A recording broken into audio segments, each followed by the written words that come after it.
খুব দ্রুত শুরু করবে সাবেক প্রধানমন্ত্রী শেখ হাসিনার বিচার এবং এই বিচার সমস্ত টেলিভিশনে প্রচার করা হবে, যাতে সারা বিশ্বের মানুষ সরাসরি দেখতে পারে খুন, গুম, অর্থ পাচার ও গণহত্যার মামলার আসামি শেখ হাসিনার বিচার হচ্ছে। আপনারা দেখছেন জিএইচকে নিউজ টিভি 24। সকল সত্য খবর জানতে দয়া করে চ্যানেলটি সাবস্ক্রাইব, শেয়ার ও একটা লাইক করতে ভুলবেন না প্লিজ। শুনছিলেন খবরের বিশেষ শিরোনাম, এবার জানাই বিস্তারিত। প্রথমে কোটা সংস্কার আন্দোলন ও পরে বৈষম্য বিরোধী আন্দোলন ঘিরে জুলাই মাসে সংগঠিত গণহত্যা সাবেক প্রধানমন্ত্রী শেখ হাসিনা বিচার টেলিভিশনে সরাসরি সম্প্রচার করা হবে। সোমবার 9 সেপ্টেম্বর উচ্চ পর্যায়ের এক বৈঠকে এই সিদ্ধান্ত নেওয়া হয়েছে বলে জানিয়েছেন আন্তর্জাতিক অপরাধ ট্রাইব্যুনালের চিফ প্রসিকিউটর তাজুল ইসলাম। তিনি বলেন, বিচার স্বচ্ছতার জন্য সব করবে সরকার। এর আগে রোববার 8 সেপ্টেম্বর তিনি জানিয়েছিলেন, ভারতের সঙ্গে বাংলাদেশে অপরাধী বিনিময় চুক্তি রয়েছে।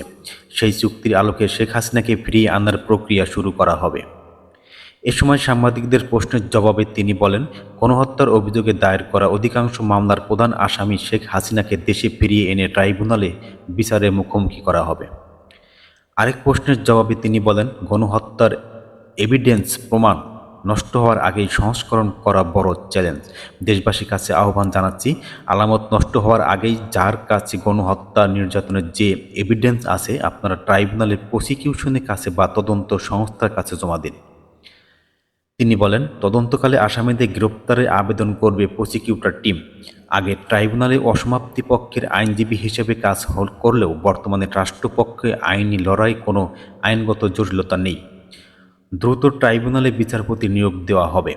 শেখ হাসিনাকে নিয়ে আরেক প্রশ্নের জবাব নবযুক্ত চিফ প্রসিকিউটর বলেন, শেখ হাসিনা সহ যত প্রভাবশালী আসামি হোক না কেন, সবার সঙ্গে সমান আচরণ করা হবে।